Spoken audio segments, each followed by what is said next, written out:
Exactement. Alors je me suis amusé à faire ce qui depuis le début de l'année marche plutôt bien du côté de Neymar. Sur le plan sportif déjà, il a quand même fait quelques belles choses déjà en Ligue 1. Il nous a offert des belles prestations. Il a marqué pas mal. Il est à 7 buts, il est à 5 passes décisives. Il y a quand même quelques petites stats intéressantes en ce moment. Hier finalement, il sort de son match avec un carton rouge, mais je vais être mal placé moi pour pas comprendre un joueur qui, quand sur une action il prend 4 coups d'un seul coup, il a une mauvaise réaction. Ça ne l'excuse pas. Et le rouge est mérité, mais voilà, je peux à la limite comprendre ça. Il marque un but. C'est un des joueurs qui essaye de tenter vers l'avant, même si ça n'a pas marché souvent, d'aller jouer vers l'avant. C'est un des meilleurs dribbleurs de Ligue 1, si ce n'est celui qui tente le plus de dribbles. Donc le constat sur le plan sportif pourrait ne pas être si négatif que ça.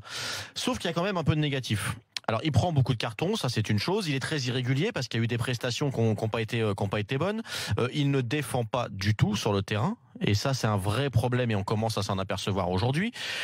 Il y a quelques situations d'ego à gérer, que ce soit à l'entraînement ou en match sur le terrain. Je parle toujours du terrain et je vais pas parler de l'extra sportif parce que j'ai pas assez d'informations sur ça, mais donc ça ne m'intéresse pas. Mais sur le terrain, il y a quand même ce côté négatif là et qui a des vraies conséquences aujourd'hui sur le jeu collectif du Paris Saint-Germain et même sur certaines individualités et notamment Kylian Mbappé. C'est pour ça que j'en viendrai à lui après. Sur le plan collectif, on a aujourd'hui, et c'est ce que Romain disait fort justement, et je crois que tous ceux qui ont regardé les matchs hier s'en sont définitivement aperçus, on passe le ballon à Neymar et on attend et on regarde.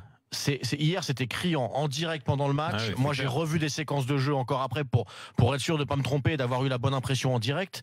On passe le ballon à Neymar et parfois à Mbappé aussi, du coup, et on regarde les deux joueurs.